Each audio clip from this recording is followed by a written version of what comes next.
desse julgamento. Estão pautados 2 recursos ordinários, que serão chamados agora na ordem de interposição e na ordem em que falarão os seus respectivos advogados. Então, eu chamo para proferir a sua sustentação oral os advogados Marcos Rocha, Carlos Cunha e Partido Comunista, o doutor Matheus Schmidt, que tem a palavra pelo tempo que determinou. Excelentíssima senhora ministra presidente, na pessoa de quem cumprimento os demais ministros julgadores, cumprimento também os operosos serventuários desta Igreja Corte e os ilustres colegas advogados que aqui representam a parte contrária. Me chamo Matheus Schmidt, junto com a minha colega a doutora Ivana, pelo escritório Pinheiro e Duque Advogados Associados, representamos aqui Carlos Cunha e Marcos Rocha, autores de 2 AIGs, bem como o Partido Comunista, autor da AIME, todas em desfavor dos réus José Silva e João Silva. Inicialmente, excelências, devemos considerar que o pleito eleitoral foi ilegalmente influenciado com sistemáticas violações à soberania popular, sempre em benefício dos réus e do partido IG, o que representa quadro amplamente mais grave do que aquele já reconhecido pelo TRE do Paraná, conforme demonstrarei a seguir. Nossa finalidade, portanto, é a manutenção da decisão recorrida em relação a 3 pontos: reconhecimento da propaganda antecipada, abuso de poder econômico e uso indevido dos meios de comunicação. Além disso, requeremos a reforma da decisão em 2 pontos: reconhecimento da licitude da gravação ambiental, a fim de comprovarmos a captação ilícita de sufrágio, e o reconhecimento do litisconsórcio passivo, a fim de comprovarmos o abuso de poder religioso. E assim, para sistematizar melhor a nossa sustentação, vamos dividi-la em 2 partes. A primeira parte conta com 4 tópicos: ajuizamento da ação antes do registro de candidatura, aditamento após o despacho saneador, licitude da gravação ambiental e ausência do reconhecimento do litisconsórcio passivo. Após, a doutora Ivana complementará a sustentação com a segunda parte: gastos de pré-campanha, abuso de poder econômico e uso indevido dos meios de comunicação.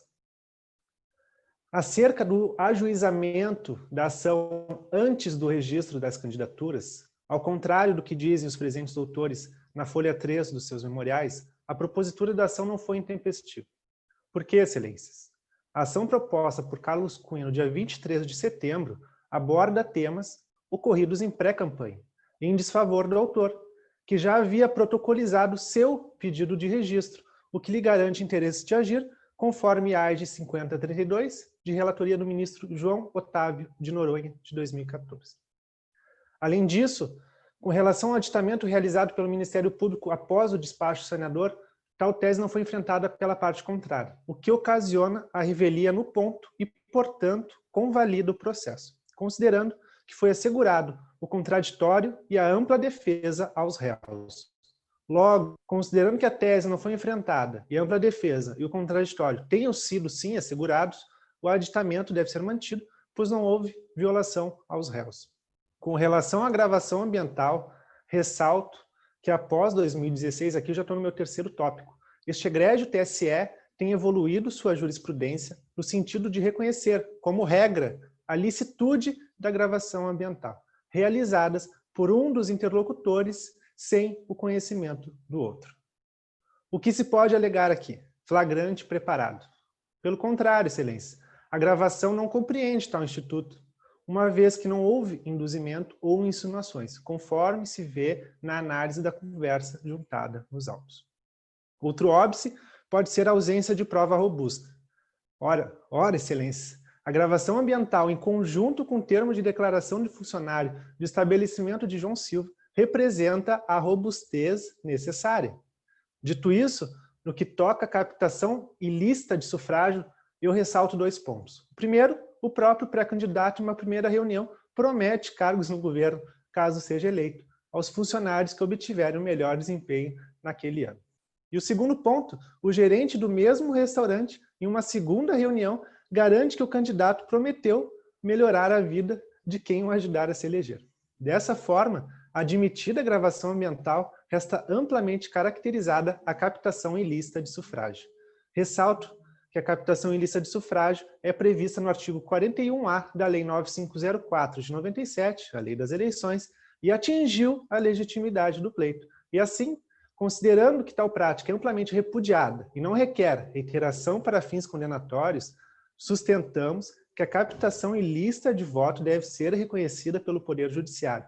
E ressalto que essa prática não precisa de gravidade e nem reiteração, uma vez que afasta o elemento volitivo do voto, o bem jurídico protegido aqui. Por fim, Pois não, excelente. Eu gostaria de lhe fazer um questionamento e diz respeito exatamente a essa alegação de captação ilícita de sufrágio. O senhor, no início da sua sustentação, tratou do ajuizamento extemporâneo da ação. E agora o senhor fala também da gravação ambiental que se defende a licitude. Como que o senhor pode fazer essa correlação do ajuizamento da ação antes da data do registro e citar que houve a captação ilícita de sufrágio e, para tanto, fazer uso dessa prova, dessa gravação, se os fatos se deram no período anterior ao registro? Como o senhor pode explicar essa situação? Bom, obrigado pela pergunta, Vossa Excelência. Bom, perdão, eu gostaria de indagar das minhas claro. Ministras avaliadoras se também gostariam de acrescer algum comentário, algum ponto a respeito da pergunta, perdão. Agradeço, Excelência. Apenas na linha também do já exposto, um esclarecimento a respeito do ajuizamento. Justamente na data foi mencionado que já havia o registro de candidatura. Eu queria que confirmasse se já havia o registro de candidatura dos representados. Essa informação gostaria, por gentileza, que fosse confirmada. Muito obrigada. Doutora Jamília, alguma questão? Nesse tópico não, presidente. Obrigada. Tudo bem, doutor Matheus. Bom, obrigado pelas perguntas, excelências. Em relação ao primeiro questionamento, a correlação ocorre garantindo-se que há o interesse de agir, e já respondo assim a segunda pergunta, que o registro da candidatura de Carlos Cunha, sim, foi anterior ao ajuizamento de sua ação. Ou seja, e além disso, são temas ocorridos em pré-campanha, em desfavor do autor, ou seja, ilícitos de ordem pública que devem ser reconhecidos. E nesse sentido, solicitamos o reconhecimento da prova oriunda da gravação ambiental. E Vossa Excelência, solicito, considerando que está acabando meu tempo, o acréscimo de 2 minutos. Sim, em razão da pergunta que foi feita, se minhas colegas avaliadoras concordarem, só com a ressalva de que os 2 minutos também serão acrescidos ao tempo da equipe opositora. Pode continuar. De acordo. Bom, obrigado, excelências. Espero que tenha respondido à altura o questionamento. Então, retornando à linha de raciocínio, dessa forma, admitida a gravação ambiental, resta amplamente caracterizada a captação ilícita de sufrágio. Como eu havia falado, está previsto no artigo 41A da Lei 9504, a Lei das Eleições. Por fim, excelências, a Corte Regional do Estado do Paraná entendeu pela impossibilidade de analisar o pedido de abuso de poder religioso em razão da não inclusão de Lucas Souza, o líder religioso do Centro Espírita Luz Divina, no polo passivo da demanda. Tal decisão, no entanto, não merece prosperar.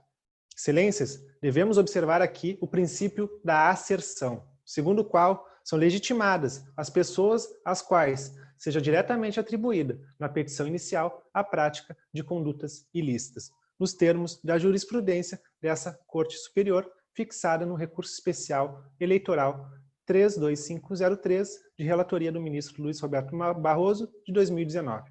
Ou seja, uma vez superado o ponto acerca do litisconsórcio passivo necessário, passamos a tratar do evidente abuso de poder religioso. Ressalto que a liberdade religiosa é garantida como direito fundamental pela Constituição Federal, que garante igualmente a liberdade de pensamento, consciência e religião. A liberdade religiosa, contudo, não é absoluta e não pode servir de pretexto para a violação de outros direitos e nem de si mesmo. Excelências, o vídeo juntado pelo Ministério Público mostra que 200 fiéis foram diretamente influenciados de forma ilegal por evento religioso destinado à realização de campanha política em benefício dos réus. Os fatos representam afronta à liberdade e à própria democracia. E pelos motivos expostos, considerando a conduta potencialmente... Antes do senhor... Claro. Com licença, presidente. Antes do senhor terminar, eu gostaria de que o senhor esclarecesse. O senhor, ao defender os seus memoriais, ao defender o abuso do poder religioso, o senhor faz uma digressão sobre a liberdade religiosa e, ao mesmo tempo, o senhor diz que o Ministério Público imputou a conduta que gerou o pedido de reconhecimento de abuso de poder religioso apenas aos irmãos Silva. Pelo que consta dos autos, os irmãos Silva não são líderes religiosos, eles não eram líderes dentro daquele centro espírita. E quem efetivamente detinha um certo poder de autoridade religiosa sobre os fiéis seria o senhor Lucas Souza. Então, como que o senhor sustenta que não havia necessidade do desconsórcio passivo necessário se a única pessoa que poderia agir em desconformidade com a norma nesse caso é o senhor Lucas? Muito obrigado. Na esteira do questionamento da doutora Jamile, também sobre a tipificação legal. Desculpe, na esteira do questionamento da doutora Jamile, também sobre a tipificação legal do abuso de poder religioso. Muito obrigado, excelências, pelas perguntas. Em relação ao primeiro ponto, a Lucas Souza, é evidente, e como consta nos autos, que sim, embora os irmãos Silva não tenham subido ao palanque, não tenham usufruído da palavra naquele momento, houve sim um discurso, houve sim uma apologia aos candidatos, aos irmãos Silvas, à nova política, que aqui é o que eles representam. No entanto, mesmo que a gente se considere que os irmãos não subiram ao palanque e não fizeram uso da palavra, há uma evidente defesa através da prática da religião, e nesse caso do abuso do poder religioso, a campanha dos irmãos a influenciar de modo direto a legitimidade do pleito, e assim influenciando na escolha dos candidatos. Em relação à segunda pergunta, bom, eu respondo aqui que sim, não há uma tipificação acerca do abuso de poder religioso, ou seja, tempo finalizado. Doutor Matheus, seu tempo finalizou, agradeço a sua participação e agora com a palavra a doutora Ivana Giovana. Obrigado, excelência. Excelentíssima senhora ministra-presidente, estendo as saudações do doutor Matheus Schmidt. Meu nome é Ivana Oliveira Giovanazzi e darei sequência à defesa iniciada pelo colega doutor Matheus Schmidt. A parte contrária afirma, Vossas Excelências, as folhas 5 e 7 dos memoriais, que no tocante à propaganda antecipada há um afastamento da literalidade do artigo 36A da Lei 9.504 de 97, e que os conceitos de corrupção, captação de sufrágio e propaganda antecipada são conceitos elásticos. Tal compreensão está, com todo respeito, equivocada. Vejam, Excelências, correto o entendimento do Tribunal de Piso, vez que houve violações dos limites do artigo 36A.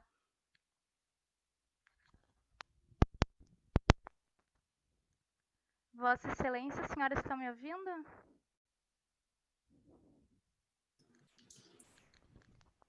Eu ouço com dificuldade, não sei se as demais avaliadoras estão com o mesmo som, mas acho que seu microfone está um pouco baixo. Agora, as senhoras estão me ouvindo? Melhorou. Ah, tá bem, perdão, Vossas Excelências. Obrigada, doutora. Peço perdão à corte. Conforme os presentes autos, foram realizados 75 eventos presenciais por todo o estado do Paraná, além de intensa campanha nas redes sociais, com contratação, Vossas Excelências, de empresa especializada em marketing. O volume, a reiteração, o potencial de alcance e o alto investimento nesses atos de pré-campanha demonstram a discrepância na disputa eleitoral entre os réus e os demais concorrentes. A contratação de uma empresa especializada na área de marketing, sem sombra de dúvidas, não está aos alcances das possibilidades do pré-candidato médio. Tal excesso deve ser avaliado, consoante o voto vista do ministro Luiz Fux, no RESP 4346 de 2018. Dessa forma, sustentamos a manutenção da decisão que reconheceu o ilícito de propaganda antecipada, em razão da atuação massiva dos irmãos na divulgação de suas pré-campanhas, bem como o abuso de poder econômico decorrente dos gastos excessivos realizados nas pré-campanhas que passarei a tratar. A parte contrária afirma, Vossas Excelências, a folha 8 dos memoriais, citando o recurso ordinário 172-365 de 2017 do TSE, que deve ser comprovada a gravidade dos fatos que possam, de fato, comprometer o resultado das eleições. Além disso, aceitam o argumento, afirmando que o dinheiro é realmente das empresas da família Silva, logo, arrecadação ilícita por meio de pessoa jurídica. Excelências, quanto ao abuso de poder econômico ilícito também Apenas reconhecido... um comentário com a devida benevolência. Foi comentado sobre gasto médio e gastos excessivos. Queria que comentasse a respeito da previsão sobre limite de gastos em pré-campanha. Obrigada. Doutora Jamile, gostaria de acrescentar algo mais sobre esse ponto? Não, Excelência, obrigada. Doutora Giovana. Vossa Excelência, obrigado pelo questionamento. Verifica-se, não há um limite para gastos em pré-campanha. Entretanto, esse tema deve ser analisado, conforme o voto vista do ministro Luiz Fux, que, ao todo, são os parâmetros utilizados atualmente para verificar esses gastos médios. O que seria uma extrapolação? Bom, a extrapolação seria caso a paridade de armas dos outros candidatos ficasse ameaçada pelo uso do capital desse candidato. Agradeço o questionamento, Vossa Excelência.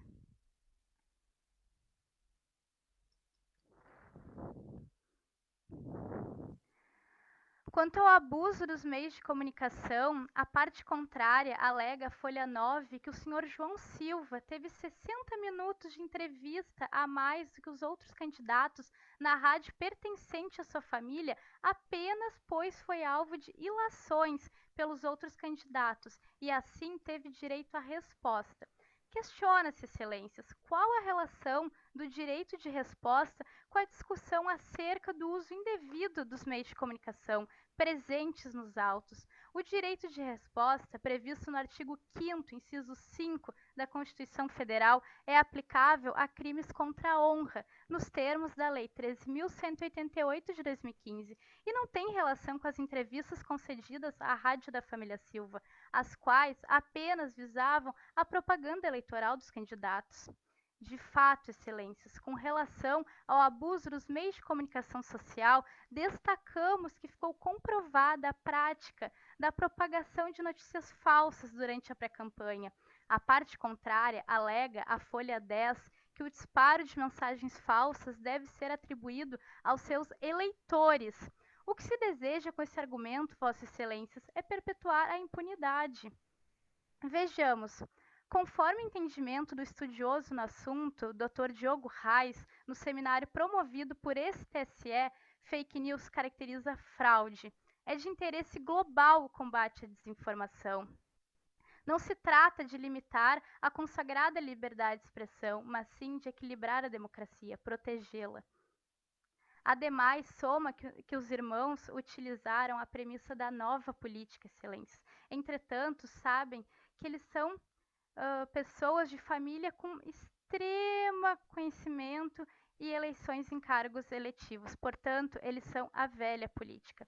Excelências, por vezes, na história brasileira, famílias com volumoso capital cometem abusos econômicos e outros ilícitos e nada acontece. Portanto, excelências, as partes reiteram o pedido para que sejam mantidas as condenações com base nos ilícitos já reconhecidos, bem como para que se reconheça a prática de captação ilícita de sufrágio e abuso de poder religioso, com cassação imediata dos réus, determinação para a perda dos direitos políticos e aplicação de multa nos exatos termos recursais. Excelências, agradeço a oportunidade. Muito obrigada. Obrigada, doutora Ivana. E agora passaremos ao recurso ordinário dos irmãos José e João Silva.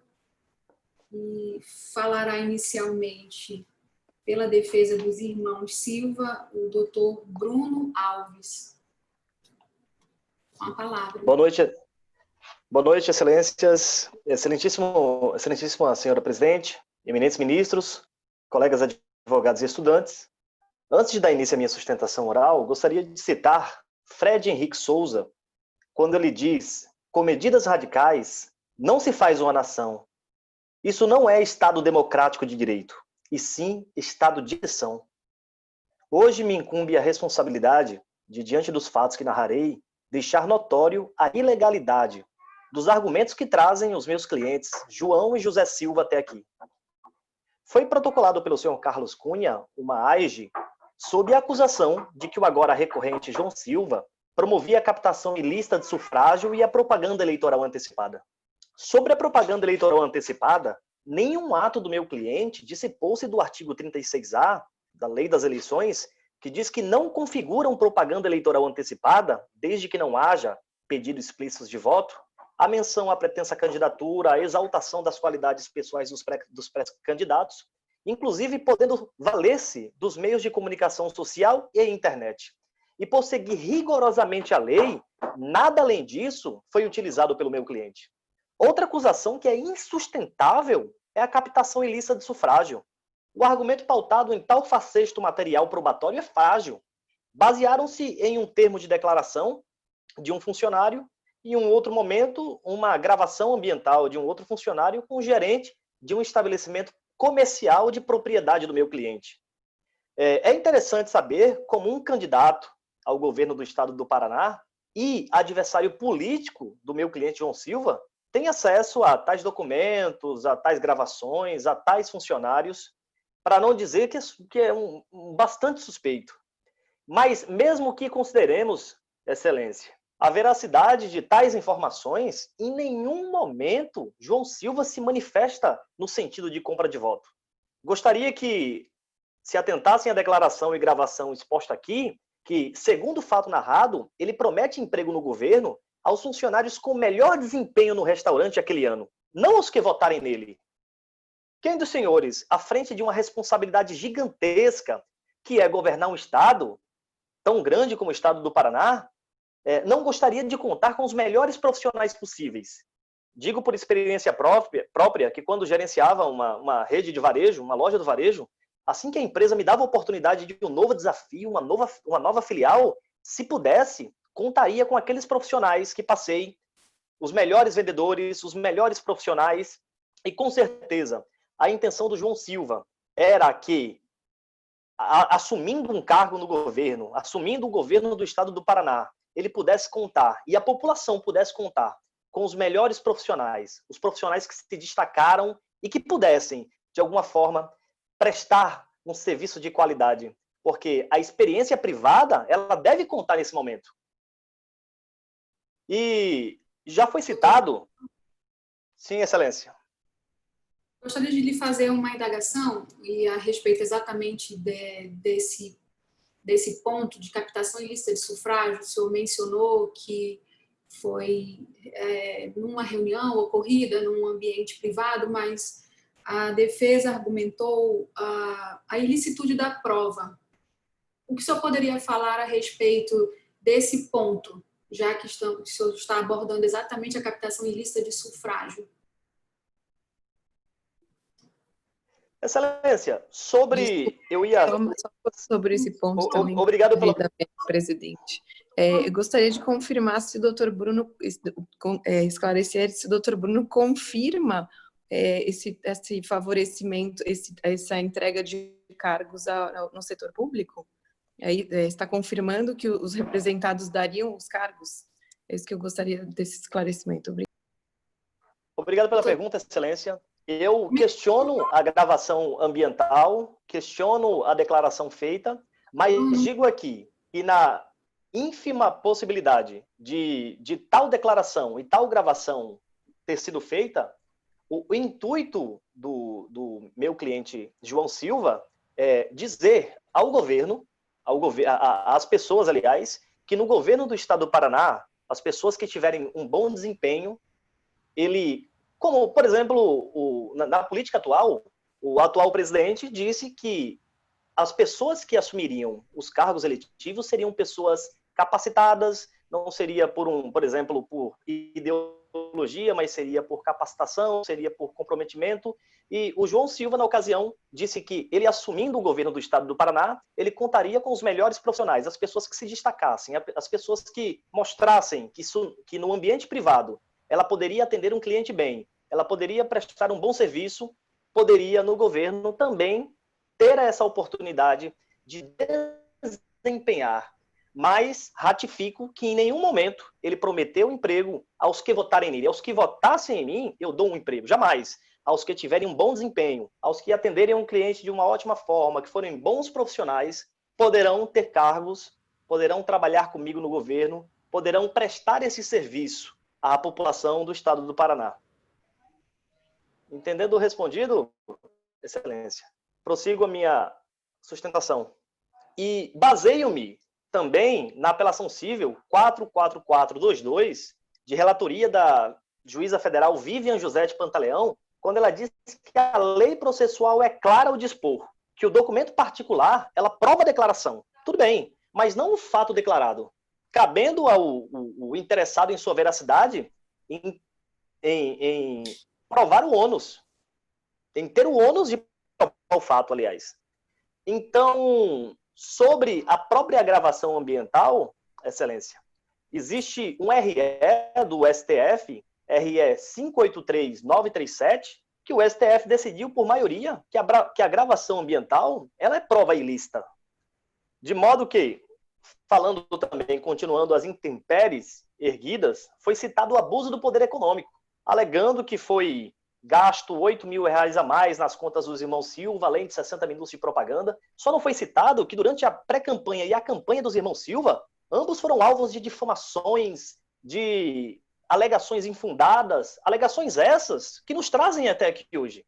Estamos aqui através de alegações infundadas do João Silva, aliás, do Carlos Cunha, do Partido Comunista, do Partido Tory, e essas alegações infundadas levaram os irmãos Silva a retornarem, de fato, às rádios para se defender. Como citou muito bem os meus colegas da parte contrária, é um direito garantido no Código Civil, o direito ao desagravo, o direito de resposta. Então voltaram, se defenderam das acusações infames que sofreram por aparecerem na frente das pesquisas, por mostrarem que estão melhores capacitados e, conforme o artigo 22, inciso 16, a Lei Complementar 6490, além de tudo, para que fique configurada a prática do abuso do poder econômico, é necessário a comprovação da gravidade dos fatos e não sua potencialidade para mudar o resultado da eleição. Então, Excelências, lembro às senhoras e aos senhores que o meu cliente João Silva, ele foi eleito com 68% dos votos válidos. O meu cliente José Silva, ele foi eleito o deputado federal mais votado do Estado do Paraná. Será que tais acusações mudariam o resultado do pleito? E assim, infundadas, ainda digo, tive a curiosidade de contar que a população eleitoreira do Estado do Paraná, em 2018, eram 7.979.973 eleitores. 68%, tomando, por exemplo, os votantes aí do senhor João Silva, foram 5.426.381 eleitores. Caçar um mandato legítimo como esse não ofende apenas os irmãos Silva, mas os mais de 5.400.000 depositários fiéis de um país melhor para se viver, de um Paraná melhor para se viver. Por isso, excelências, peço que saímos daqui... Antes que o senhor conclua, já que o senhor falou no resultado, nos números do resultado do pleito, eu gostaria que o senhor pontuasse para mim, em relação ao abuso, se há necessidade de comprovação de potencialidade lesiva ou apenas a gravidade dos fatos, e qual seria a distinção entre esses institutos? Pois não, excelência. Conforme citei, o artigo 22, a potencialidade para alterar o resultado da eleição deve ser uma potencialidade assim, astronômica, né? Uma coisa que seja, não apenas esses pequenos detalhes, pô, passou R$1, passou R$5, não houve a intenção de obviamente, de se auferir um resultado diferente desse. Porque a diferença entre o primeiro candidato e o segundo candidato foi uma diferença exponencial, que não existe, de fato, motivo para que tais alegações influam e desfavoreçam o resultado eleitoral, baseado na ínfima potencialidade que não houve para que se altere esse resultado de eleição. E, finalizando, excelência, caçar um mandato elítico.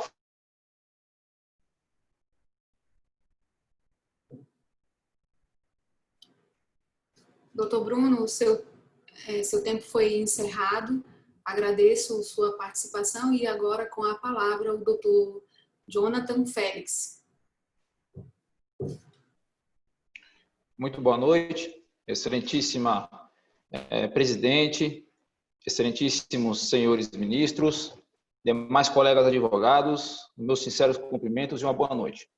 Excelências, embora as ações de impugnação de mandato eletivo e as ações de investigação judicial eleitoral sejam ferramentas fundamentais para coibir as práticas abusivas e para garantir a lisura no pleito eleitoral e proteger a própria democracia, muito embora tenha essa importância fundamental, tais institutos não podem, ou ao menos não poderiam ser utilizadas de maneira baseadas em ilações e também em suposições das quais não se podemos extrair da realidade, e tampouco em perseguição política.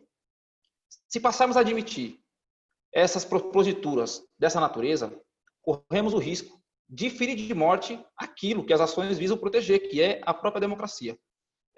Com essa breve introdução da minha sustentação oral, gostaria de fazer algumas pontuações que a defesa considera importante. A primeira delas recai sobre a denúncia feita pelo parquê, onde diz que, sobre a propaganda antecipada, que o próprio órgão afirma que, apesar da inexistência de um pedido explícito de votos, os atos massivos da pré-campanha ensejariam por si só um pedido explícito de voto.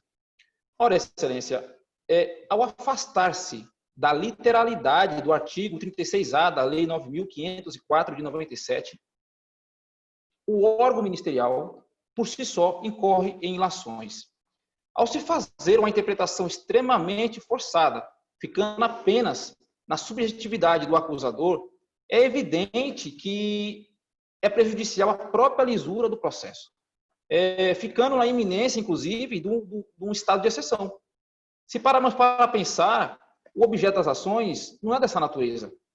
E para que não fique apenas nas minhas palavras, o voto do relator Tarcísio Vieira, em sede de agravo regimental, no TRE, ele afirma o seguinte, que a interpretação do termo pedido explícito de votos, como consta a lei, deve ser o mais literal possível, a fim de que se extrair da própria semântica da palavra o pedido explícito de votos para que fique configurado tal prática abusiva. Para além do mais, excelências, outra acusação que pesa, feita pelo Ministério Público... Devido à vênia, doutor Jonathan, eu queria uma explicação. O que constitui o estado de exceção? Não compreendi. Excelência, eu digo no seguinte, se ficar apenas na subjetividade de quem acusa que alguém cometeu algum ilícito, se não for extraída da própria literalidade do artigo, fica muito subjetivo, porque qualquer acusador, qualquer órgão ministerial pode fazer acusações dessa natureza, ficando assim um estado de exceção. O senhor está havendo um julgamento jurisdicional pela corte, isso não está se dirigindo ao Tribunal Superior. Não entendi, Vossa Excelência. Pode repetir? O senhor não estaria se dirigindo ao Tribunal Superior Eleitoral, porque nós estamos num julgamento aqui. Não, do acusador, no caso do Ministério Público. Eu quis dizer o seguinte, que se o Ministério Público, com base em ilações ou meras suposições, acusa alguém de uma prática do qual não fosse extraído, por exemplo, pedido explícito de votos, fica muito subjetivo. Foi nesse sentido que eu quis dizer. Continuando, Excelência, se me permite, o próximo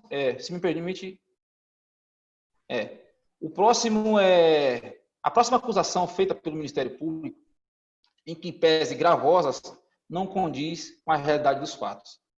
O Ministério Público afirma que, apesar da inexistência de regulamentação específica para gastos de pré-campanha, houve abuso de poder econômico. Ora, Excelências, um dos princípios basilares do nosso ordenamento jurídico é o princípio da reserva legal. Como podemos imputar um fato criminoso, um fato delituoso, ou imputar alguma prática ilícita a alguém, se não existe uma lei anterior que o defina como crime? E para corroborar com essa sustentação, Excelências, o próprio Ministério, o próprio Tribunal Superior Eleitoral reconheceu, inclusive, nas eleições de 2018, que os pré-candidatos, poderiam utilizar-se de seus recursos para fazer pré-campanha. Obviamente que não tem na prática de pedido explícito de votos, que não aconteceu, ficando, inclusive, também não extrapolação, sendo de acordo condizente com a região em que vive e desde que a receita do pré-candidato corresponda com os gastos de pré-campanha. E, inclusive, o TSE, no voto do senhor ministro Fux, admitiu o impulsionamento nas redes sociais. Não é considerado prática abusiva e nem tampouco captação ilícita de sufrágio e tampouco abuso de poder econômico. Para além disso, Excelências, o órgão ministerial faz outra acusação de que os irmãos teriam indiretamente recebido doações de pessoa jurídica. Ora, Excelências, os valores gastos pelos irmãos são oriundos de seus trabalhos. Eles trabalham nas empresas e são administradores. Obviamente, o dinheiro advindo dessas empresas foi justamente o que financiou a campanha deles, fruto de seus trabalhos, mas não doação de pessoa jurídica. Superado esse entendimento, Excelências, foi constado também nos autos outra acusação do Ministério Público sobre o uso indevido dos meios de comunicação. A parte contrária, com todo respeito, sustenta que, como bem disse meu colega, que as 4 breves entrevistas somadas com 15 minutos dariam um tempo de 6 meses, um total de 60 minutos, teriam o poder de influenciar na campanha. Excelências, tão somente aconteceu essas entrevistas, pois para se defender de ilações proferidas em seu nome, para tão somente defender a honra e a sua imagem, como o senhor Carlos Cunha tinha protocolado antes mesmo do registro de candidatura dos irmãos Silva, uma AIGE, com alegações infundadas, que inclusive acertadamente foi indeferida a gravação ilícita, no sentido de dizer que os irmãos estavam comprando votos. Teve outra acusação do senhor Marcos Rocha. O próprio Ministério Público fez essas acusações. Obviamente que, com o direito de resposta previsto na legislação, os irmãos se utilizariam dos meios necessários, que inclusive foi numa das rádios de sua família, para se defender ao desagravo proferido em seu nome. Em relação às fake news, outra acusação Doutor Jonathan, Senhora Pois presidente, não. gostaria de fazer uma pergunta. O senhor Pois não, excelência. afirma que esses 60 minutos foram usados para uma espécie de direito de resposta, mas consta dos autos que isso tudo foi num período pré-eleitoral. E o senhor agora se refere a supostas ofensas que foram cometidas a partir do ajuizamento das demandas, que se deu 23 de setembro e depois já dentro do período eleitoral. O senhor confirma isso? Confirma ou realmente esses 60 minutos foram mais próximos do período eleitoral? Ou disseram respeito a outras eventuais ilações como o senhor? Doutora Thalita, gostaria de acrescentar algum ponto? Pois não. Doutor Jonathan, além da questão que foi agora colocada pela doutora Jamile, eu gostaria que o senhor falasse a respeito da execução imediata do acordo que foi determinado pelo Tribunal Regional Eleitoral do Paraná, e isso consta como um dos pontos que foram discutidos. O senhor poderia responder também quanto a esse ponto? Sim, excelência. Sim, com certeza. A primeira pergunta, respondendo à primeira pergunta, excelência, de fato, houve ilações na pré-campanha e algumas ilações na campanha propriamente dita. Fica constado nos autos que a própria protocolação da AIGE, feita pelo senhor Carlos Cunha, antes mesmo do registro de candidatura dos irmãos Silva, foi no período pré-eleitoral. Obviamente, os senhores, eles teriam o direito de resposta, que inclusive também foi desferida em seu desfavor nas rádios. Em segundo lugar, respondendo à pergunta da eminente ministra, de fato, excelência, o acórdão foi, como considera a defesa, não poderia ter acontecido o efeito imediato da cassação de seus mandatos, porque de acordo com o artigo 257, só para concluir, você poderia só me dar mais uns 30 segundos para me concluir, excelência? 30 segundos, de acordo as demais ministras. Então, o senhor tem, por favor, 30 segundos para concluir a sua fala. Tá, ok. Respondendo a pergunta a mim dirigida, de acordo com o artigo 257, em seu parágrafo 2º, diz o seguinte, que o recurso ordinário interposto contra a decisão proferida por juiz eleitoral ou Tribunal Regional Eleitoral é admitida pela corte competente com efeito suspensivo. Acabou o meu tempo, excelência. Muito obrigado pelos questionamentos e obrigado pela atenção. Boa noite. Obrigada, doutor Jonathan. E tendo sido encerrada essa fase das sustentações orais, passaremos agora à réplica e pela equipe número 134, a doutora Ivana tem a palavra para sustentar a réplica. Muito obrigada, Vossa Excelência. Excelências, qual a relação entre o varejo com o poder executivo e o legislativo? Além disso, curioso que os melhores funcionários do estado do Paraná estão reunidos no restaurante do réu. Também não há qualquer menção nos autos sobre crime à honra, e sim propaganda eleitoral na rádio da família Silva. Ainda ficou evidenciado que os réus se isentam das práticas de terceiros, mas, curiosamente, delas se beneficiam. E a parte contrária aqui reiterou que os conceitos de corrupção, estados de exceção, captação de sufrágio são conceitos elásticos. Questiona-se, excelências, curioso.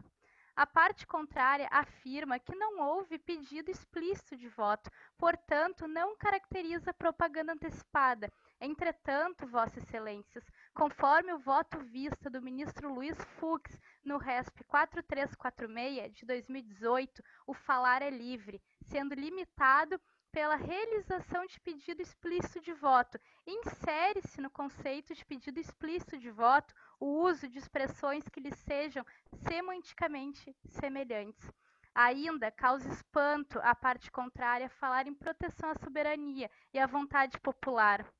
Afinal, os réus participaram de um verdadeiro esquema ilícito de compra de votos e abuso de poder religioso, entre outros. As partes reúnem-se, então, diante desse Tribunal Superior Eleitoral para sustentar a manutenção da decisão recorrida com relação aos ilícitos julgados, bem como reconhecimento da ocorrência da captação ilícita de sufrágio e aplicação de multas às penalidades impostas. Demonstramos, Vossas Excelências, amplamente que os irmãos Silva, ao contrário da nova política, representam uma parcela da aristocracia brasileira que pratica abusos e confia na impunidade. Conceder essa impunidade seria reproduzir a máxima de que o rico tudo pode, e conforme Carlos Drummond de Andrade, o terrível despertar prova a existência da grande máquina e te repõe, pequenino, em face de indecifráveis palmeiras. Muito obrigada, Vossas Excelências. Obrigada, doutora Ivana. E agora, para a tréplica, o doutor Jonathan com a palavra. Obrigado, Excelência. Excelência, com todo o respeito aos eminentes e queridos advogados, a relação, não é que existe uma relação direta entre o poder executivo e os privados. Tão somente foi-se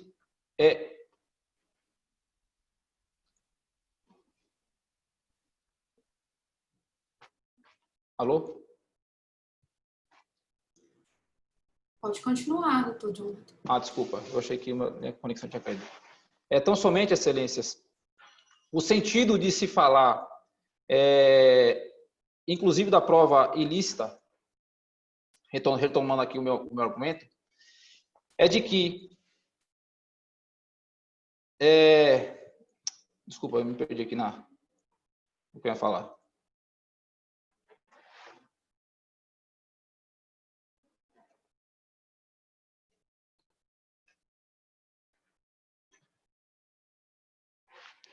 É sobre Excelência. Desculpa, me lembrei. A captação, desculpa, a gravação ilícita feita pelo um dos funcionários, do qual ele não promete emprego. No termo de declaração que consta de um dos funcionários, ele não promete cargo ao governo para quem votasse nele, ou para quem fizesse algum tipo de desfavor a ele. Não consta nos autos, e tampouco nas provas, das alegações de que ele teria prometido o cargo do governo para quem votasse nele. A alegação feita em uma da gravação obtida de modo ilegal, diga-se de passagem, teve a intenção de dizer que foi previamente arquitetada. O funcionário, após discutir questões técnicas relacionadas ao restaurante, indaga ao senhor Pedro Almeida, o gerente do restaurante, sobre as eleições. E que ele, o próprio advogado, o próprio funcionário, traria eleitores para que votasse nos irmãos Silva. Então, somente como o próprio consta nos autos, né, obtido da gravação ilícita, o seu gerente simplesmente agradeceu. E não foi ele que pediu votos, haja vista que ele também não teria anuência, sem mesmo a presença do senhor João, não teve confirmação de que o senhor João Silva teria pedido votos a mando de terceiros, Excelência. Acho que o meu tempo finalizou.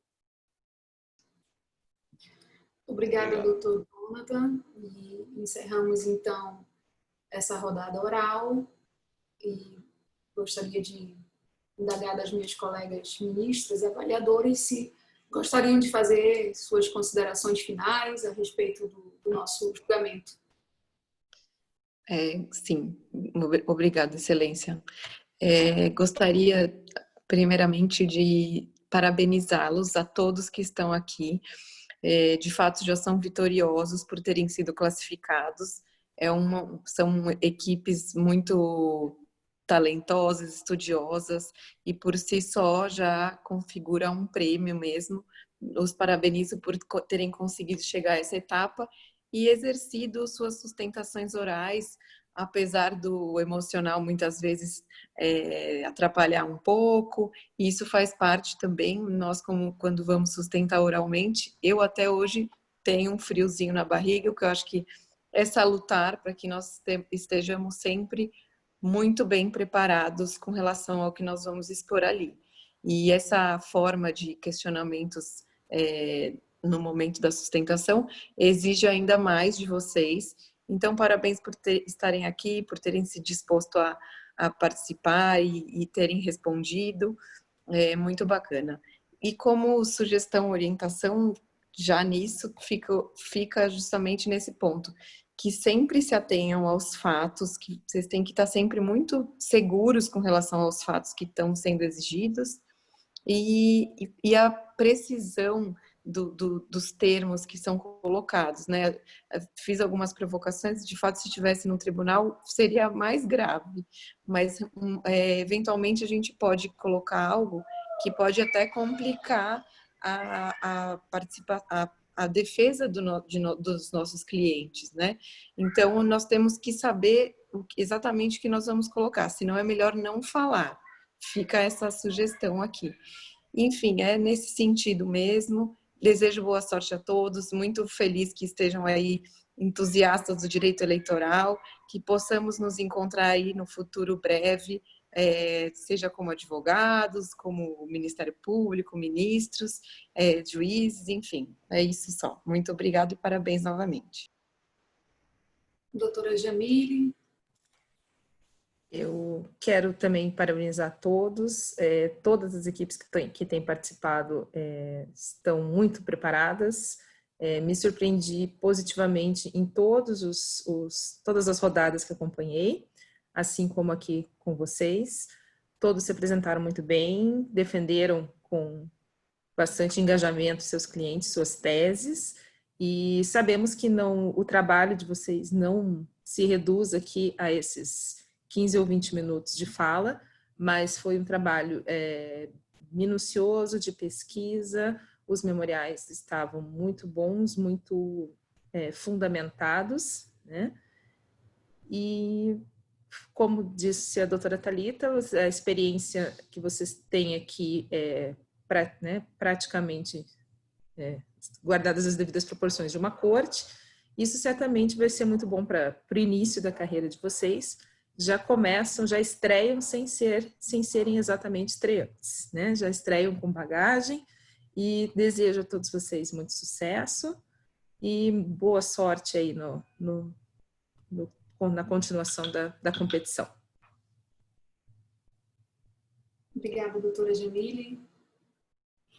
Doutor Daniel. Posso fazer mais um único comentário, Excelência? Só mais um reparo, que nós, como uma turma julgadora composta só de mulheres, que alegria, e vocês nos chamaram sempre de ministros, muitas vezes. Então fica também essa observação, e feliz que era uma turma novamente que eu estou compondo com mulheres. É isso, meu registro.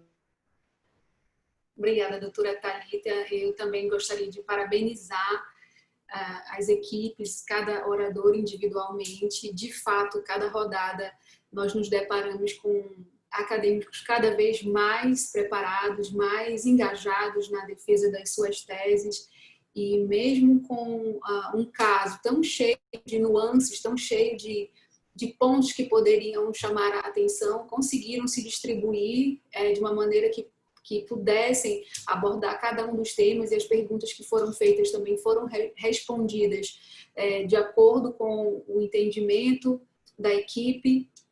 E o que eu desejo é que a gente possa ver vocês nas fases seguintes, porque são todos muito talentosos e estão de parabéns, principalmente por terem se colocado frente a esse desafio.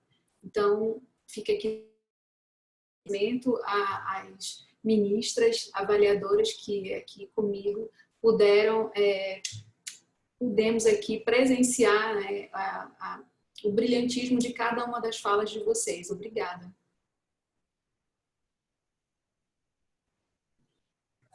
Boa noite, pessoal. Boa noite, doutora Maria Benigno, doutora Jamile, doutora Thalita. Acho que as senhoras já não só têm muita honra de participar de mais um painel, né, semútuo composto por juízes mulheres, exclusivamente por juízes mulheres, como não é o primeiro nem o segundo painel composto exclusivamente por mulheres com as senhoras. Então, não necessariamente com as 3 reunidas no mesmo painel, mas individualmente, e essa experiência já aconteceu outras vezes, vem acontecendo muito na EMUT, e que alegria, né? Que honra ver um movimento acontecendo, né? Com vida diante dos nossos olhos. E sim, a correção da doutora Thalita é muito oportuna, né? A uma juíza, senhora ministra, é muito importante. Parabéns aos nossos competidores, parabéns a vocês. Amanhã começamos o segundo round da nossa EMUT, em que vocês agora vão jogar fora de casa, né? Então, respirem, fiquem tranquilos. Certamente a segunda rodada será mais tranquila que a primeira. Vocês já estão habituados com o formato, com o modelo, com as intervenções. Obrigado às nossas juízas. Tudo já foi dito aí por doutora Maria Benigna, doutora Jamila e doutora Thalita. O aprendizado é o maior legado que vocês podem levar dessa experiência. Vocês estão muito prontos para a confrontação e para conviver e para a capacidade de formular e defender o direito dos seus clientes. Muito obrigado a todos. Eu vou passar a palavra à doutora Maria Benigna. Quero agradecer mais uma vez a cada uma das jogadoras, doutora Maria Benigna, doutora Jamila, doutora Thalita. Eu acho que só com a senhora foram 6 rodadas que eu participei. Eu não sei mais quantas, porque já são tantas. Mas, doutora Thalita, quando olho para a tela que vejo a senhora, eu já falo, eita, está tendo rodada. Porque são muitas rodadas já, senhora, desde o primeiro dia. Daniel, e eu te vejo aí direto, eu falo, meu Deus, vocês são muito incansáveis, parabéns de novo. Obrigado, mas o trabalho de vocês como juízas, repito, está sendo incrível. O trabalho desse pessoal, dessa turma nova, dessa nova geração do direito eleitoral, acho que o direito eleitoral, a gente tem motivos para achar que ele vai avançar muito, né? Quando a gente vê uma geração inteira, são 140 estudantes de direito, numa realidade que a gente sabe que o direito eleitoral não é disciplina obrigatória na maioria das faculdades, e a gente conseguir, numa pandemia, reunir essa turma toda tão engajada é incrível, é estimulante. Então, parabéns a todos. Passo a palavra à doutora Maria Benigna para encerrar a rodada e desejando a todos muito sucesso, muita tranquilidade e muita força para seguir na nossa competição. O segundo round começa a partir de amanhã. Muito obrigado. Obrigada, Daniel, por sua participação especial. Chamo a atenção das minhas colegas avaliadoras para que registremos as notas e, mais uma vez, agradecendo a participação de vocês, desejando sucesso nas fases seguintes. Eu declaro encerrada essa sessão de julgamento virtual e boa noite a todos. Boa noite a todos. Tchau, tchau. Boa noite.